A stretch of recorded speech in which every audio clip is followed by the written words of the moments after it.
Okay, so having said all that, let's keep going here.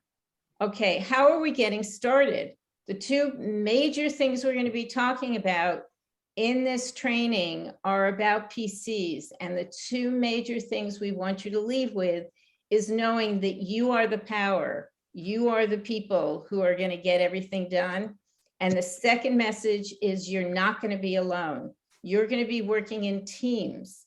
This is something that sometimes I've gone to trainings and I walk out of those trainings feeling like, oh my God, you've got to be kidding. I'm going to have to do all of this all by myself. But no, we're going to make sure that we're talking to you about how to do it as a team. So here's today's agenda. The first person who's going to speak is Bonnie Heidler, the chairwoman of Pima County. I'm going to then give you some overviews on Civics 101 and what's a PC. Carol Schloff is then going to talk to you about the latest in redistricting, which keeps changing, and it's important for us to keep track of it. And finally, we're going to give you a whole bunch of information about how to get organized and what activities to do. And George McGaffey is going to be talking about that. The last thing we're going to do is go into breakout rooms. You're going to go into breakout rooms with your own LD, because every LD is being organized a little bit differently. And you can learn about how you can meet with your precinct leaders, your LD leaders, and what your LD specifically, the kinds of fun things that they're doing and exciting things that they're doing. So right now, I'd like to turn it over to Bonnie Heidler, who's going to be talking with you about what's just saying hello. Bonnie? Hi, everyone. Thank you, Linda. And I want to thank Linda Horowitz and Diane Neville for putting this together, plus the entire PC development team. This is so exciting to see so many of you, so many new faces, as well as some longtime PC faces. So I'm glad to see that you guys are here to hear what's going on. You know, precinct committee person is the lowest level elected official in the state. That's a responsibility, a good responsibility. You have, and you will hear how much power you do have, how much teamwork we will be doing. And I used to hear back in the day, we had some PCs who would tell me were kids in the 30s and would go with their parents out. Their parents were precinct captains, as some were called, at least in my state, they were called that. And they would say, well, I get so-and-so's favorite bottle of Jim Beam, to have, and thank them for coming out to vote. And that's how it was. And people would call their precinct captain, hey, do you know a plumber? I need a plumber. Do you know one? So it was part of the neighborhood, part of the community. And I think that's really important. And that's certainly what we're trying to build here is neighborhoods and communities and get Democrats elected up and down the ballot. So I want to thank you all. You're going to learn a lot about how to do that. It's not a lot of time, that you need to put in, but there is time that you do need to put in. So Linda, thank you. Thank you, Bonnie. Okay, I will go back to sharing my screen. Here we go. So what's the first question that you ask? And some of the people that are on here are volunteers. Most of you are new PCs. But what does it mean to be a PC? I didn't know when I signed up to be a PC. I had to learn along the way. But as Bonnie said, and what's so important is that you're an elected official. You are the grassroots elected official that you're going to be the representative of your precinct. And that's something that's really important. As this elected official, it's basically what your job is. The job is to get to know your neighborhood, is to get to know your precinct, find out what issues they're concerned about, and really bring them back so that those issues get heard And so when they go to vote, they're going to vote for a Democrat. You're elected every 2 years, and it's on this even year. It's the same as the midterms and the presidential election years. And if all of the PC positions aren't filled within a precinct, people can be appointed. I'm sure many people here are appointed, that's how you got there. The thing to know is that if you're elected or appointed, you're going to need to run in 2 years, but it's kind of fun and easy. You just have to get 10 signatures, which, hopefully COVID won't be around. You'll have a signature party, which is what we have in Precinct 88 with all the PCs and volunteers, when we sign each other's papers and we send them in, and you get elected. So it's really not a hard thing, but it does mean that you are an elected position. So why should you become a PC? I mean, this is an important thing to think about, because not only the volunteers here, who really want to know why they should become a PC instead of a volunteer, but also you're going to be wanting to recruit PCs. So what are you going to say to them? Why did you become a PC? So the important thing to talk to people about is you are the ground game. You are the power. You are the people who make things happen. And when I was sitting and reading the news and feeling so frustrated about what was going on and thinking, I haven't heard anything. What can I do now? Why is no one calling me? Or, I don't know who to call. Well, that's becoming a PC. You become a PC, and then you're the one who's making things happen. You're the one who, with your team, decides, here's the thing we're going to do in our precinct. This is the kind of activity we want to do. You're the organizer. You're the one who gets to know your neighbors. So here's what happens. After you've been empowered in your precinct, then you get empowered in your legislative district. You are the neighborhood link to your legislature. So what does that mean? It means you have a voice. It means that when your legislative district is forming their boards, forming their committees, getting into policy decisions, you're right there and you have a vote. You can be a part of it. You can make things happen.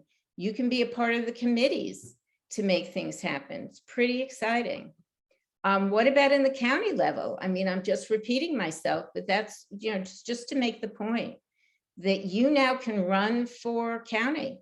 You can vote on decisions that are happening at the county level.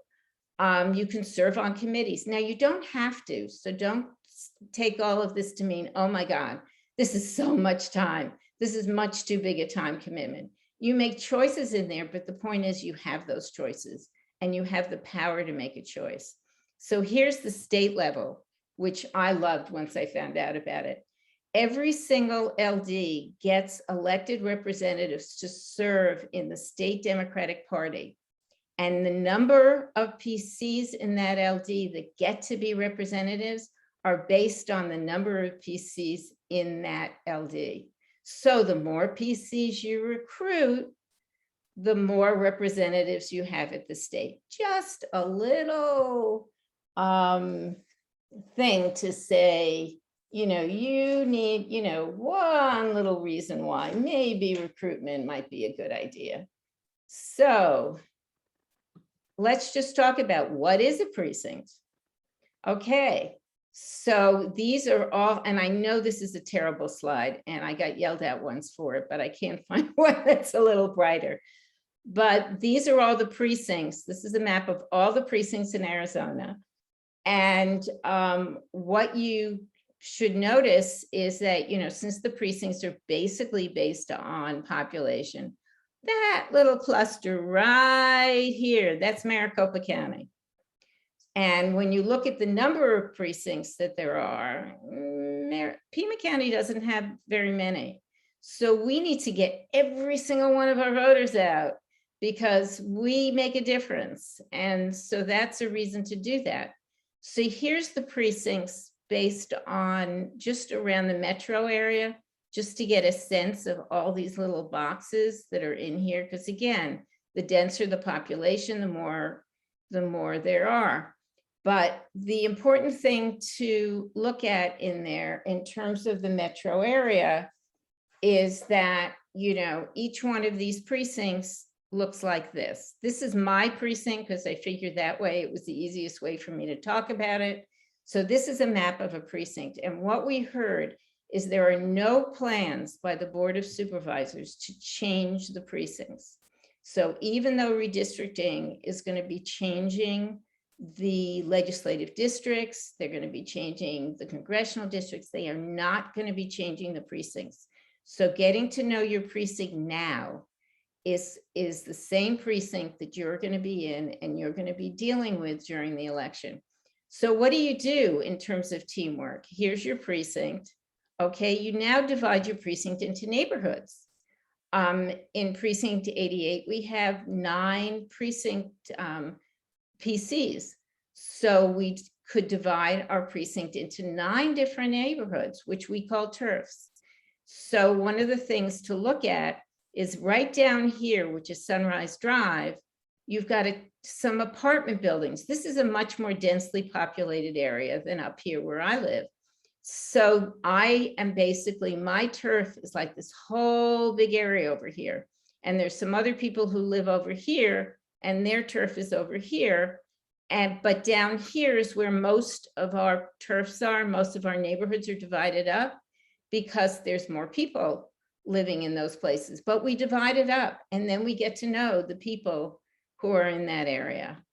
Okay, so as I said, it's the Board of Supervisors. It's and it's got a variety of kinds of houses that you could deal with. Okay, so how many PCs are there in my precincts?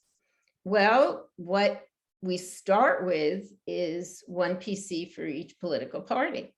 And then based on the number of registered voters there are in that party, you then get to get additional PCs. So the more registered Democrats you have in your precinct, the more PCs you have in your precinct and the bigger your team.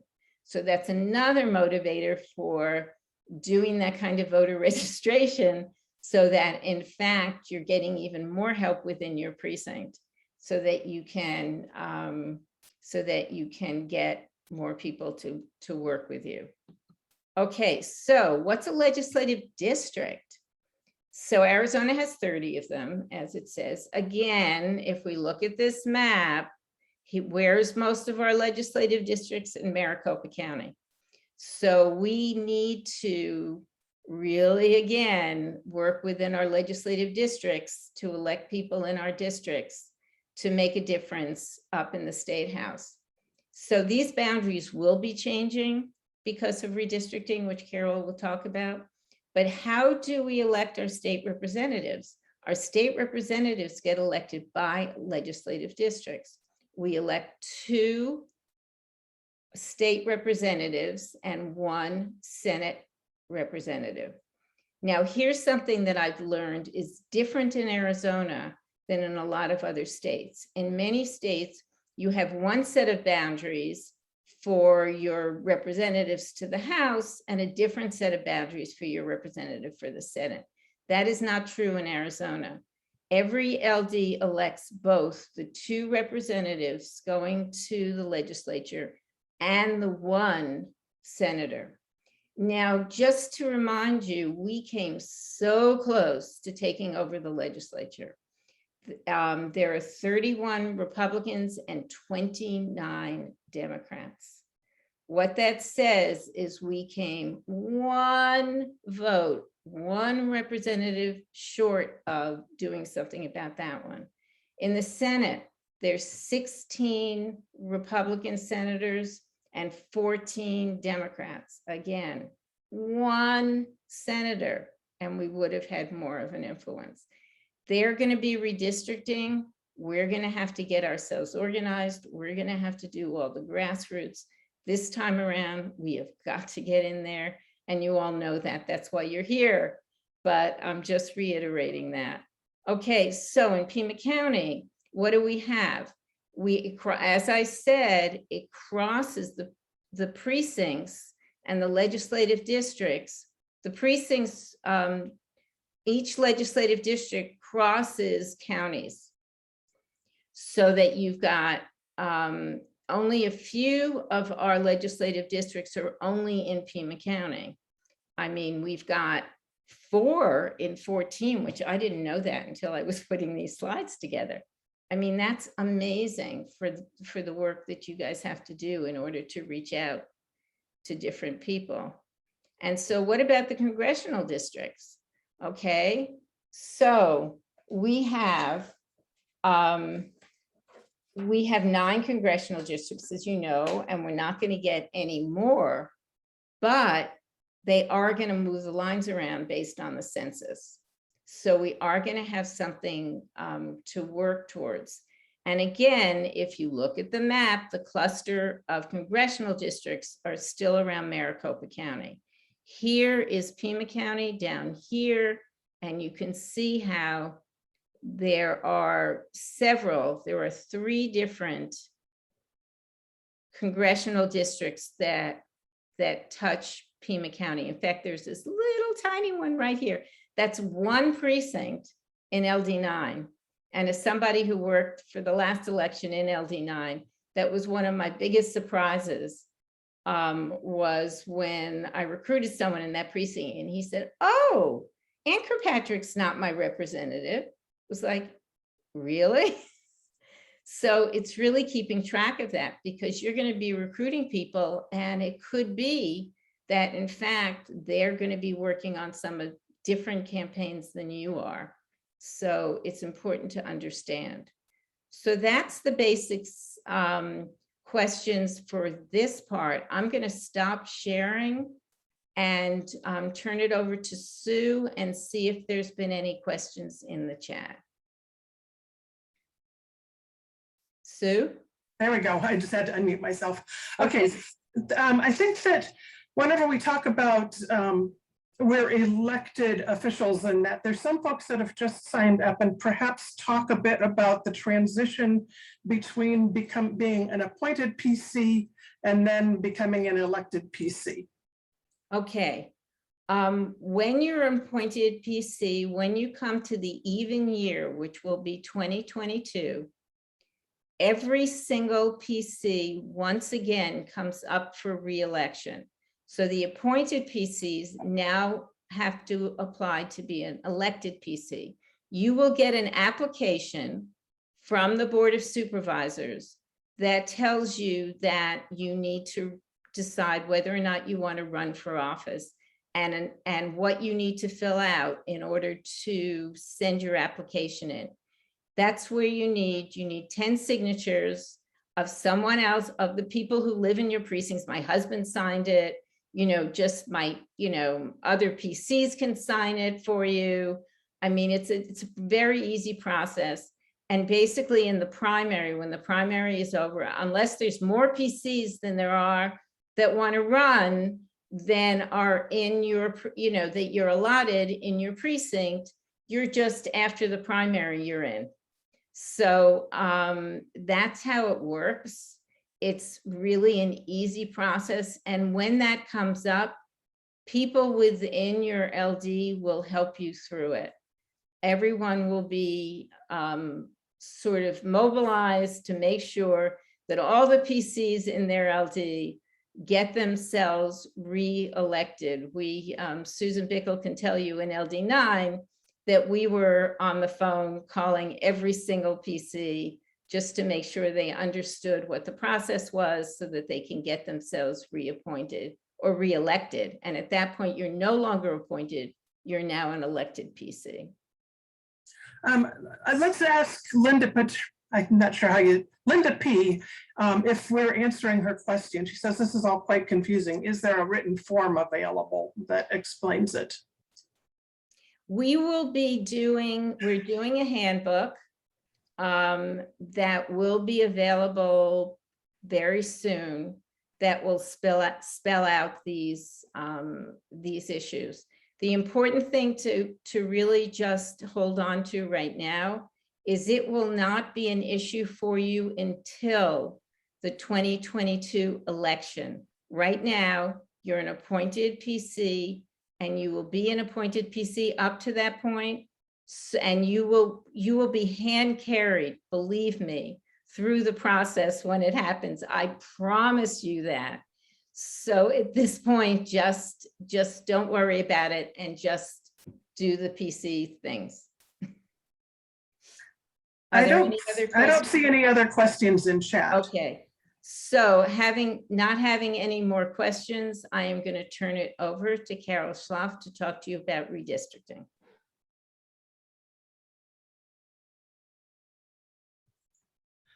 Thank you, Linda. Thank you for that great presentation. My name is Carol Schlaff. I am also a PC and I am also a Democratic State Committee person. So today we're going to talk about a really relevant and current topic and how it affects PCs. That's redistricting. So let me give you a little background. Every 10 years after completing the census, each state must redraw its US congressional districts and its legislative districts. Back in November 2000, Arizona voters passed Prop 106, which amended the Arizona Constitution by removing the power to draw those congressional and legislative districts from our state legislature and reassigning this task to a newly created Independent Redistricting Commission, or IRC for short. This was a really good thing because we have not had a Democratic legislature here in the state of Arizona since 1966. So our state constitution now requires 2 elected Republicans, 2 Democrats, and 1 independent who is the chairperson to start from scratch rather than redrawing existing districts and making us new congressional and legislative districts. Now, these new districts, they have rules. They must reflect the results of our most recent census. Rule number 1 is that each of the districts, be they congressional or local legislative, must be roughly equal in population.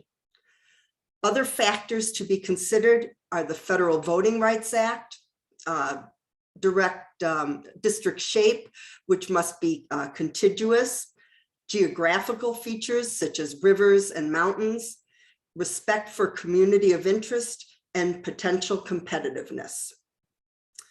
So we start with a clean slate, a picture of the state of Arizona.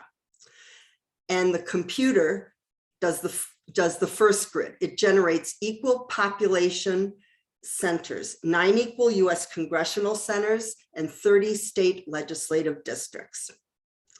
From there, the commission seeks public input.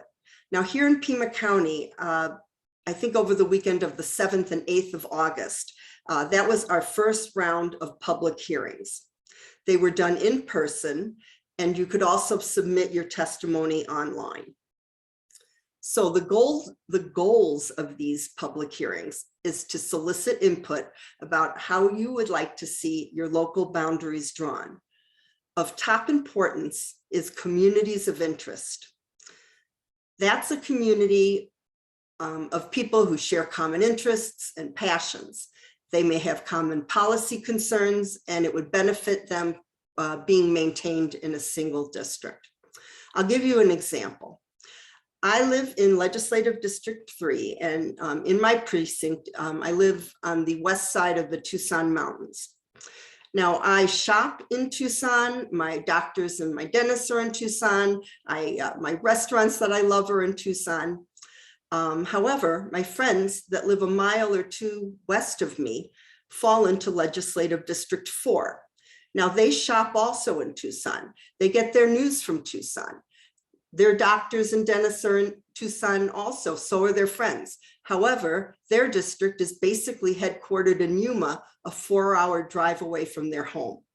So when they testified to the IRC a couple of weekends ago in Pima, they were concerned that they wanted to make sure that the commission would reflect their desire to be included in the Tucson area. So another issue that the IRC considers is minority majority. Again, I live in LD3, and we have a majority Latino population here in LD3. By creating and maintaining these populations, be it Latino or Native American, it will create a diverse state legislature and representation for all of us in Arizona. Now, at these meetings in person a couple of weeks ago, there were 150 people that gave testimony. 120 of them were Republicans, and unfortunately, at that time, only 30 were Democrats.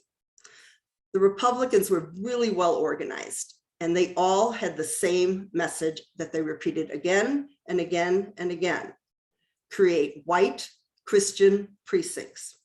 So this is what they were pushing, and we have to be as adamant when we go to the next round of meetings, which will be coming up after they finish the first rounds of gridding. I think that's September 14th is when the first maps will be coming out. So after the maps are drawn, as I said, there'll be another opportunity to testify. Here's where it's so important for PCs to get involved. You know your neighborhoods, you know your constituents, you know your communities of interest, and the commission wants to hear from you. So I have just a couple of slides. I'd like to share my screen.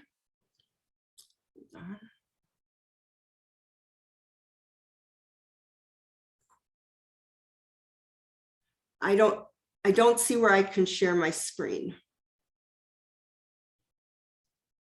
So Carol, you're gonna go to the very bottom of the screen. It should be a green button. Screen share, got it. Okay, thank you. Yep. Okay. I want to show you two maps. This is the computer generated map. This was the map from 2011. So this is what we started with 10 years ago. And it took into account, the computer, equal census population and compactedness. So everything was kind of compact. It wasn't gerrymandering all around. So let's look at this grayish blue area up on top here. It extends 7/8 of the way down our east border, all the way across our northern border, and dips down about 1/3 into our western border. After the testimony was given and the publics were able to speak their mind, that blue area turned into this. As you see, it's much more compact. It's a little, it drops down a little more here, but it doesn't go all the way across on the northern border. It cuts off part of the bottom of the eastern border, and it doesn't include any of the western border. So this points out that your testimony is important, and the commission is there to listen to it and to consider it and to draw their districts. So I am done with my presentation. Are there any questions?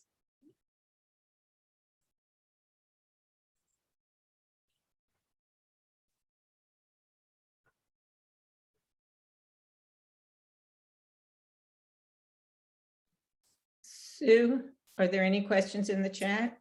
You're muted, Sue.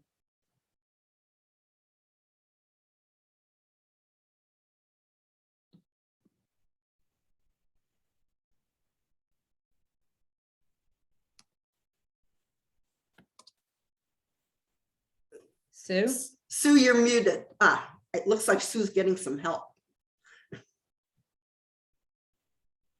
Sue, if you can't go on, I'll read them for you. Do you want me to do that? Okay. There's one here from Larry saying, I read today that some cities in Arizona and some populate, whoops, I lost it. Here it is. Some populations have been undercounted. Explain the impact of the undercounts to the communities.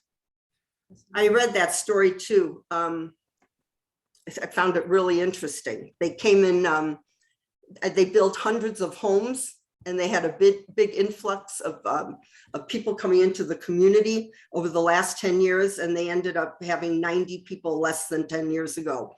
And the mayor knew that that's not the right number. The first thing it's going to impact is money. The less population you have, the less money you're going to be getting from the states. Okay, there we go. And it's just not going to reflect,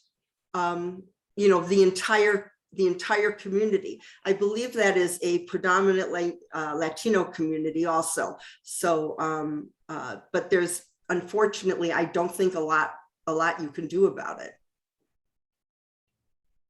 Okay, the second question that's coming up in various forms has to do with the fact that, essentially there's 3 Republicans on the committee. Can they ignore the testimonies? Can they ignore what was set up originally for the commission and just draw their own boundaries?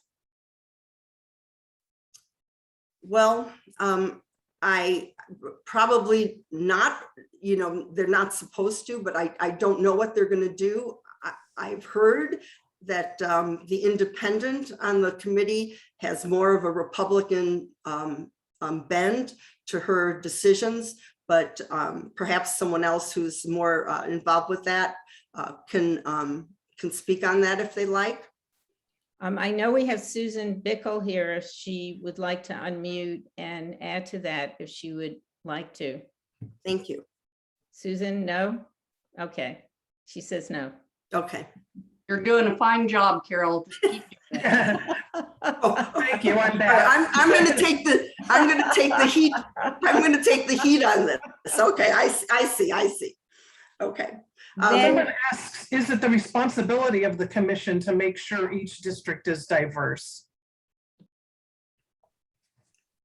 Well, I would say that the end game here is that each district should represent what it's comprised of, and do that in an equitable way. But it is ultimately up to them. But I understand that going in person and making your statement that way, it adds a lot of weight to their decision. So when the next opportunity comes up for PIMA to have representation at these testimonies, let's show up. There will be training. You'll feel comfortable doing it. And I'd suggest, yet a lot of us wrote in and wrote our testimony down, but it's very different when they hear it in person.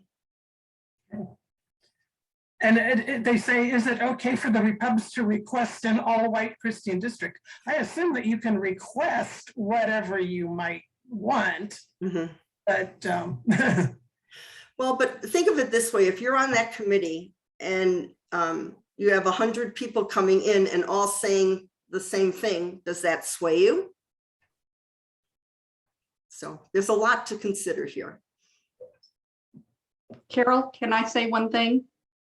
This is Susan. Oh, sure. Remember that all of the districts have to meet the 6 guidelines. So not only do they have to be diverse, and I believe by diverse, what we're talking about here is meeting the Voting Rights Act, but they also have to be compact, contiguous, communities of interest, and so on and so forth. All of the things you just reviewed. They can ask for a district that is white Christian, and they can even draw a line and say, and we want it to comprise these precincts or this area or whatever. But if it doesn't meet the Voting Rights Act, if it doesn't meet the other criteria, then it will not be, hopefully it will not be considered as being a fair and competitive district. And that's what we're looking for, is a district that is fair and competitive and meets the 6 guidelines.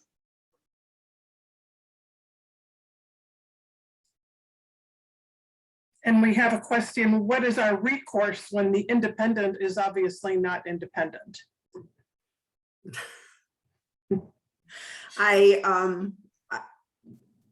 I think it's sort of set in stone. They've been selected a number of months ago. The committee has been meeting. I'm not sure what kind of recourse we would have at this point.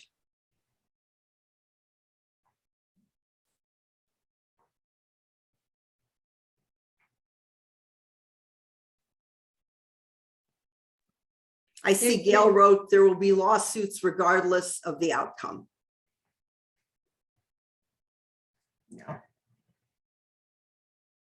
Yeah. I like the comment about electing a Democratic governor. Yes. Yes. Yes. Here, here. Well, thank you all very much. That was great, Carol. Thank you so much. Okay. The last part is George, who's going to now give you some great ideas about how you're going to get yourselves organized. Good afternoon. Can everybody hear me okay? Yes. All right. I have a very important question before we start. How many politicians does it take to change out a light bulb? 2. One to change it and another one to change it back. As PCs, this is what we do. We watch who's holding the light bulb. Precinct committee people, or PCs, are the most grassroots level building blocks of the Arizona Democratic Party. So I want to thank each and every one of you for being here today and for volunteering or being interested in becoming a PC. Now, all politics is local, and this is why we organize into precincts or into working groups. My name is George McGaffey. I've been a PC in 193 for the last 4 years. But what has worked for me doesn't mean it will work for you. Your precinct may have only 3 PCs in it or even less. So you might want to work with another precinct. And when you do, I call these working groups. It is important for you as a PC to figure out what works best for you and your precinct best. Now, it's important to meet with the other PCs and produce a network with each other. The best way to start is to reach out to your LD chair to find out if there already is an organizational structure. It's kind of important you know this before you leap. If not, get the names of those PCs in your precinct, and now it's time to start to work. When you get those names, you want to reach out and contact each other. Share names, email addresses, and DOB.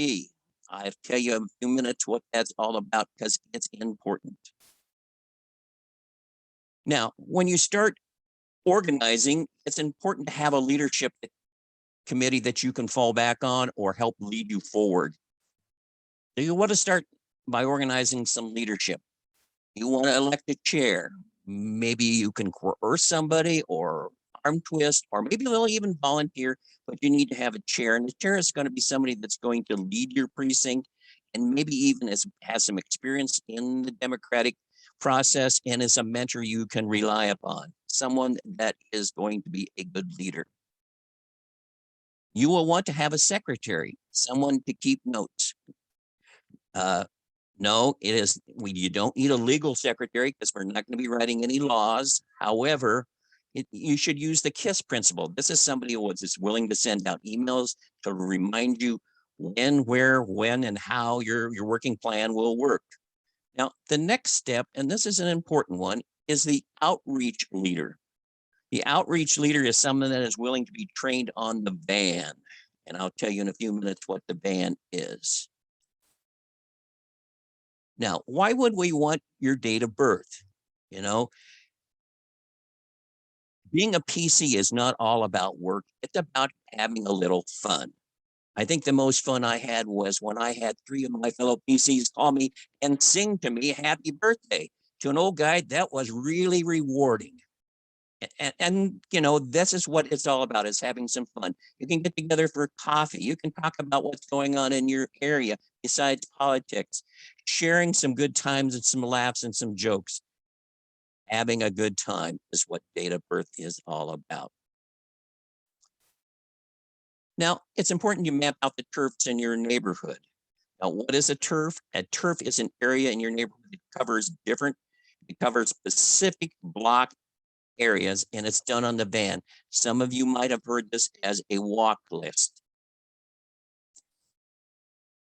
Van. What is a van? The van is an synchronicity for voter activation network. And you can use this to canvas. You can use the van to set up different areas that you want to specifically call on. Maybe you want to call on the new registered voters in your turf. You maybe want to call on just the Democrats. Maybe you want to call on the Democrats and the independents, or maybe you want to know who all your voting people are in your neighborhood. Whatever it is, you can get this information off the van. Now, use that van to set up your strategy for canvassing. You can use it to call, write cards or letters. Even if you're living in a younger community, you might even want to use text. Us old guys don't use text as much as the younger people, so I try to include text when I'm doing door knocking. Best way to reach out to people is door knocking. Because you're meeting that person face to face. But if door knocking doesn't work, and you can do no contact door knocking, and that's when you leave a flyer with your personal contact information and also maybe some information from a candidate that is running in your district. When you're there, it's important to follow up with getting a phone number. A correct phone number will help you later on, but also remind the person there, you're not going to share that phone number back to the van. It is for the precinct purposes only. Now, here's some quick tips for canvassing, and I know Miranda is planning on some canvas training later on, so I'm going to go through these pretty fast. Best time, Saturday morning. Second best time, Sunday afternoon between 4 and sunset. But keep in mind, in the fall months, you've got football, and you don't want to interrupt somebody's football game, especially if the Cardinals are playing. Evenings are a good time, just not so much here in Arizona in the summer when it gets hot. Wear something that identifies you as a Democrat. You might want to have a vest with some different buttons on it. I vote Democrat. Or you might want to have your name tag with your name on it, or a Democratic hat or sun visor, something that identifies you as a Democrat as you're knocking on that door. It is ill-advised to continue after dark. If somebody walked up to my door after it's dark, I'm going to question their insanity, because nobody should be out there. And on the other side, I don't know who's going to be dressed in what when they come to the door or what they're carrying. So please don't go out at night, and never go alone. Make your plans. Go with a friend. If you are going alone, make sure your people know where you're going, when you're going to get there, and when you come back. Best policy, never go alone.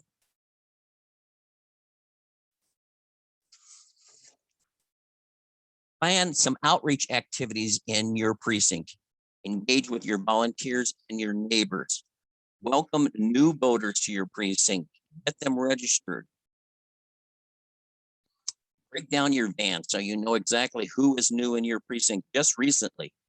Make sure all eligible voters in your neighborhood are registered to vote. That's one of the main things we do. And then get them on the Pebble permanent early voting list. And I know that's going to change, so please watch PCDP for those changes to come up. Also, it's important to advise the people that are already registered to check their voter registration status. The best one I know of is iwillvote.com. I will put that in my phone, and when I'm out with people, they'll say, hey, am I registered to vote? I can go to that, put their name and number in, and I know exactly if they're still registered or if there's any problem. Once again, I'm going to say, remember to get their phone numbers so you can call them back in case you need to talk to them again. Now, I know we're all not fond of Zoom parties. Meeting online is an important way to do. especially if you're having candidates in. You might have 2 or 3 candidates at a Zoom party. You might have your neighborhood on a Zoom party.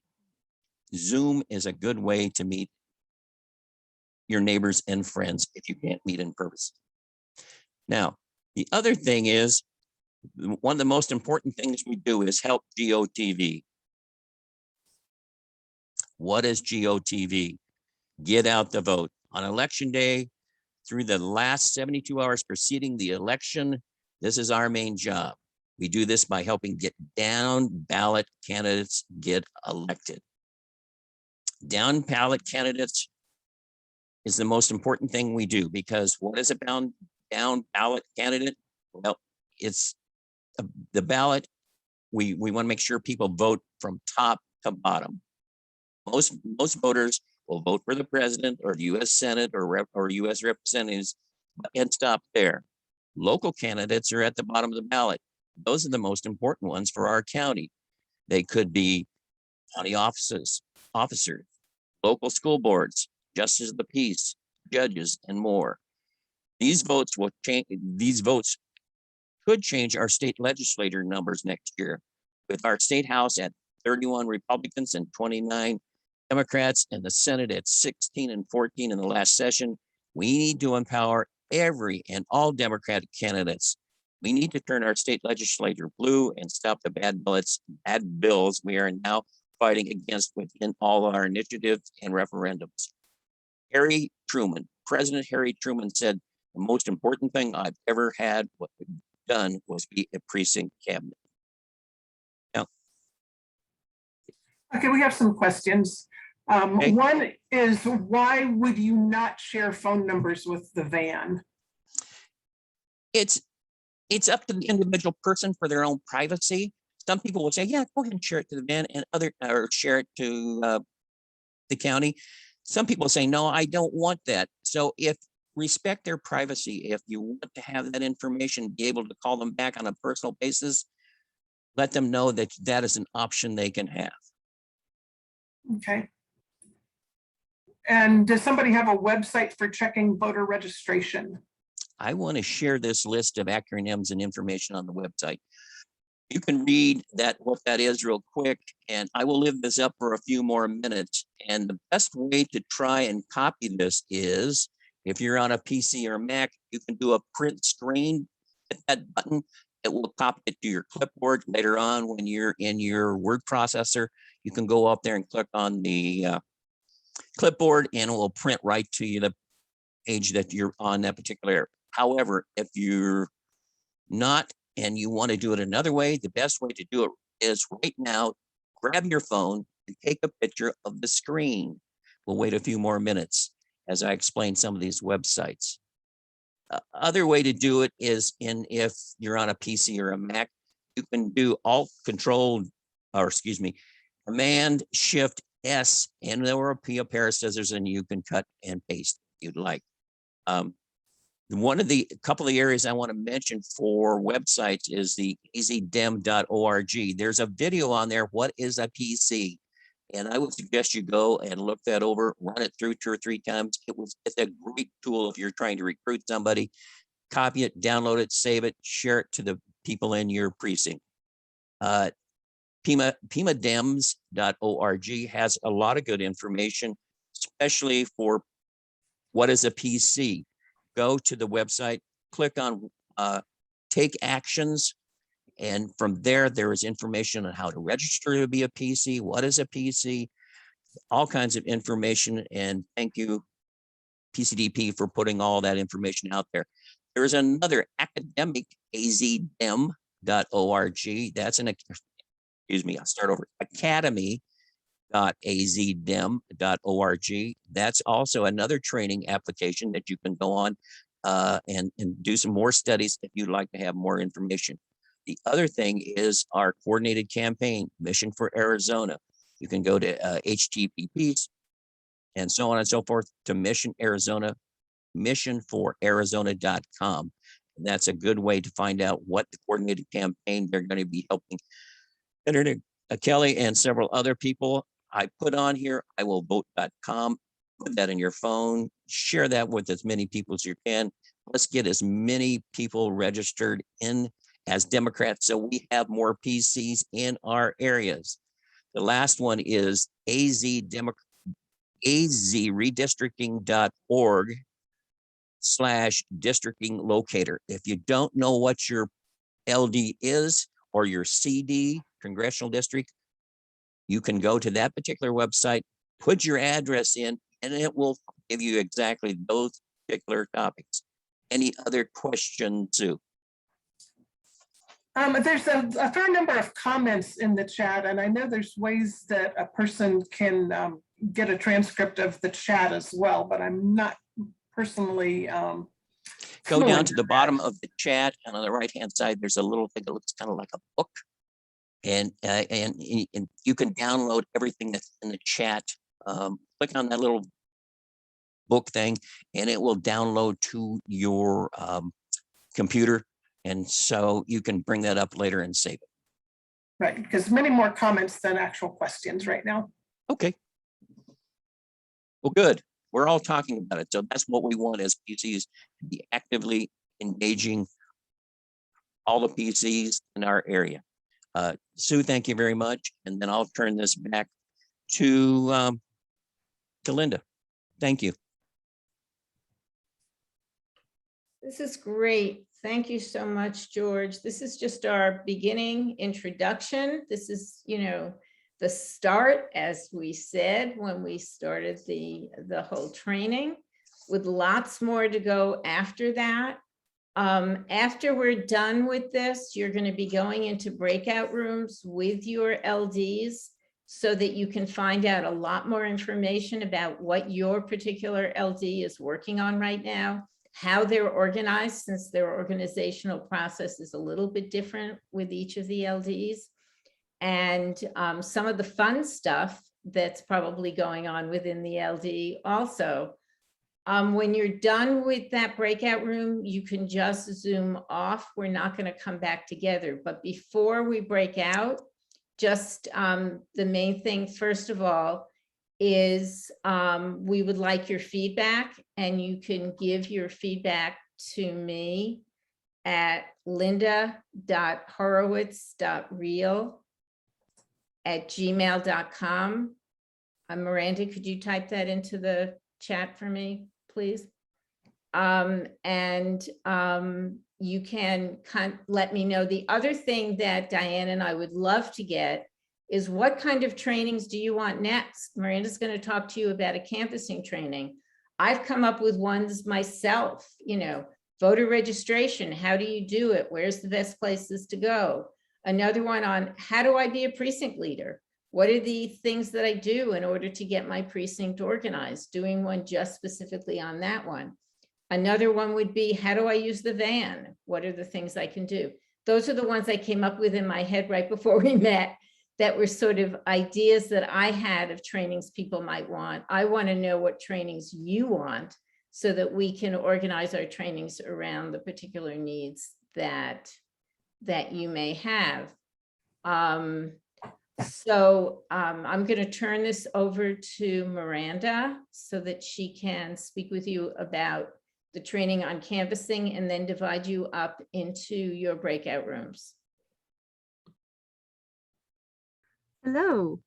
Thank you so much, Linda and Diane, for putting all of this together. This is super exciting, having this many people on a meeting. All right, so the training that Linda was just talking about is, and let me share my screen. 1 second. Okay. So this is our weekly signature gathering, and our training is right before. So the signature gathering is from 4 to 6, and so we start that whole thing off with just like a short review. So whether you've gone out to gather signatures before, or whether it's your first time, we'll just go over everything with you. You get a little packet. Everything's already, you know, ready. When you get here, you just grab your packet, and if that's all you need, then you're good to go. And if not, then stick around and we can talk about like voter registration or what the different petitions are, or any of that. This is just to get us back into the mindset of canvassing. This is going to like public places and walking up to people and asking them to sign. We are hopefully going to be getting some door knocking events set up in the next few weeks, so stay tuned for that.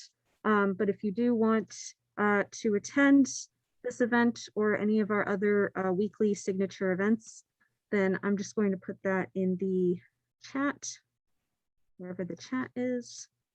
Yeah.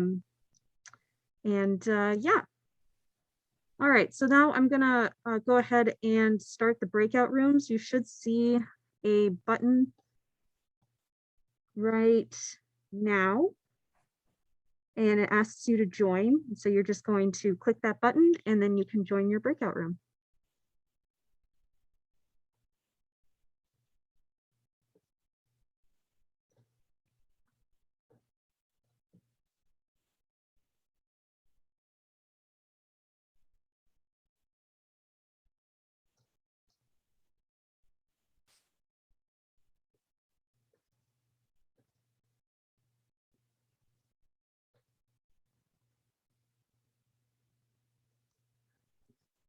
Does anyone have any questions?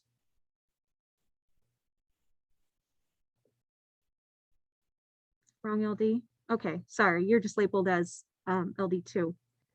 Would you mind putting your name in the chat? You're an LD10. Okay, let me relabel you then. One second.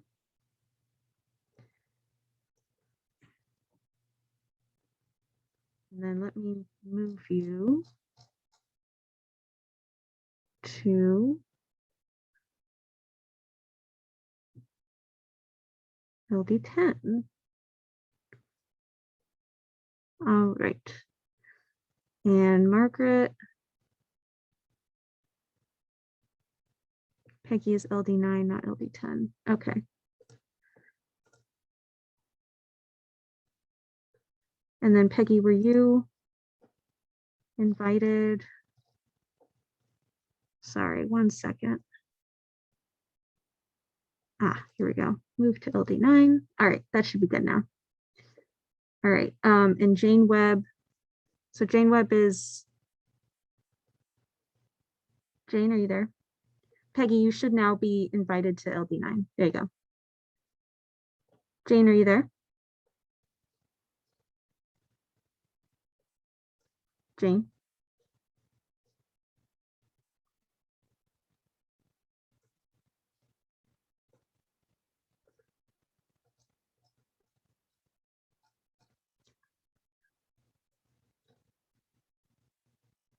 Jane, are you there?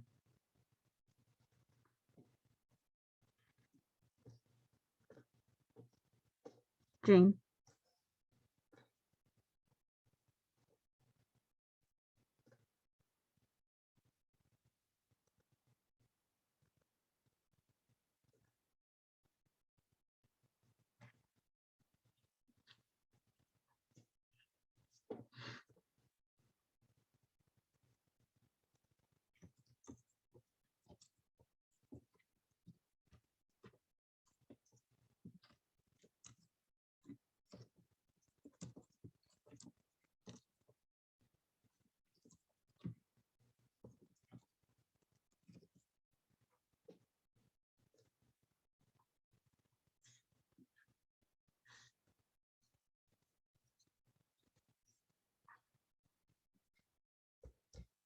Jane, are you there?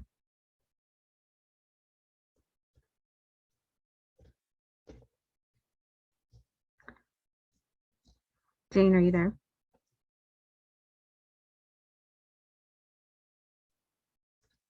Jane?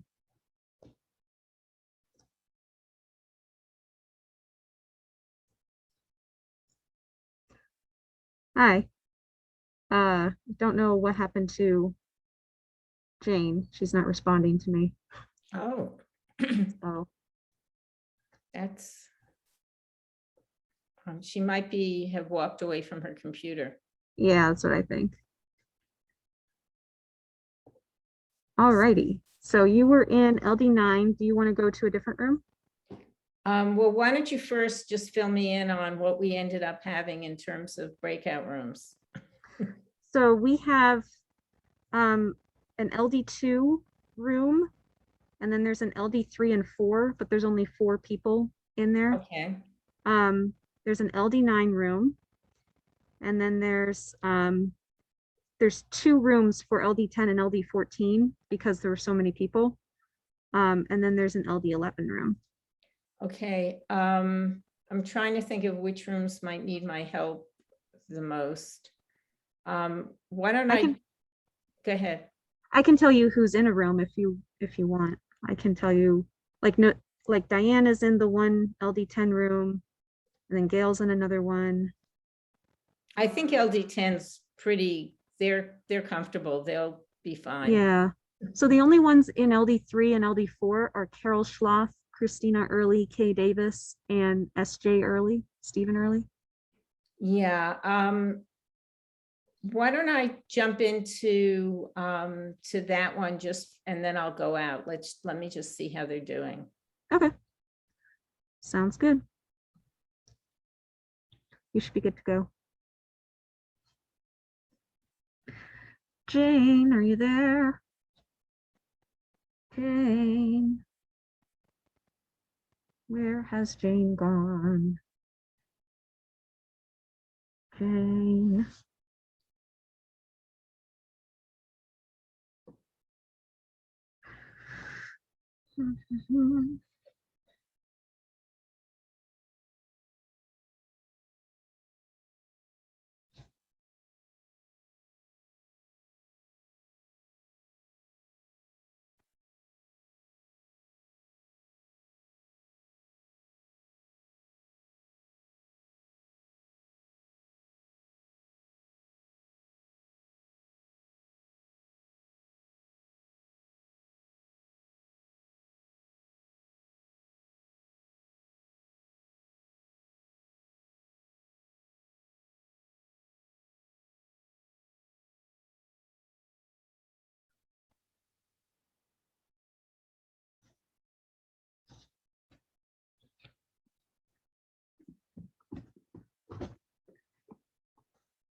How's it going? Yes, well, Carol's doing great. Okay. That's looking really good. So So, then- I can't Yeah. imagine 2 is having any trouble. George is about as organized as you can get. So we should be okay there, but I can always sort of jump in there and just say hi. So Okay. send me over there just for a minute so I can see how they're doing. Alrighty. Alrighty.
Hello, did you get disconnected?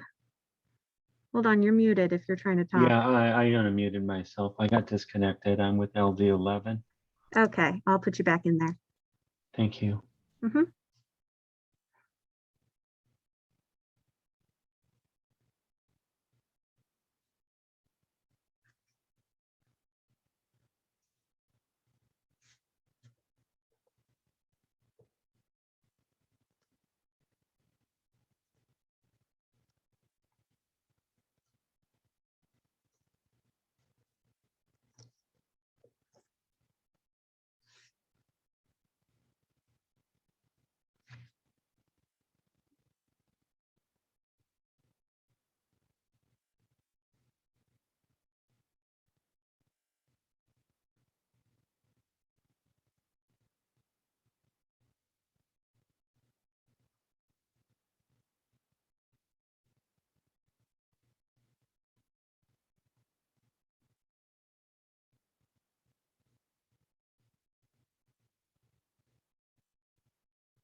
How are we doing? How many, I guess we don't have many participants. A lot of the groups have already, oh, that's just us, right? You can't see the breakout rooms, how many people. Oh, are- yeah, so there's about, let's see.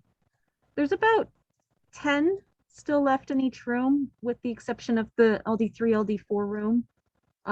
There's a lot fewer people, but yeah, there's still a fair amount of people. Okay, so they're still going. That's great. That's Oh, what I yeah. wanted to know, whether, in fact, it's Actually- worth it for people to be in there and talk to each other. Well, actually, it looks like the second LD10 room is not, maybe people left from the second LD10 room. 'Cause Okay, that one doesn't show anything. Yeah, so they're done. They must Okay. have logged off. okay. Why don't you put me back into LD9? Okay. I will do that.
Miranda, how did we end up with two different breakout rooms for LD10? That was because there were almost 30 people who had come in. So many. we decided Okay. to split them into two. All right, Yeah. thanks. Yeah, I ended up with mostly mentors in mine, so I'll have to get with Diane and find out what her breakdown of participants was. Okay. All right, thanks for doing all this. Yes. Yeah. Thanks for coming. Are we done? It's I'm done? done. Okay. Away. All right. Bye. See ya. You just have the one other thing, right? At 4? The Yeah, signatures. and I think Nathan might be the only one coming. So if that's the case, then I'm just gonna take off maybe around 4:15. All right. See ya. Talk to you See you tomorrow. later. Bye. Bye.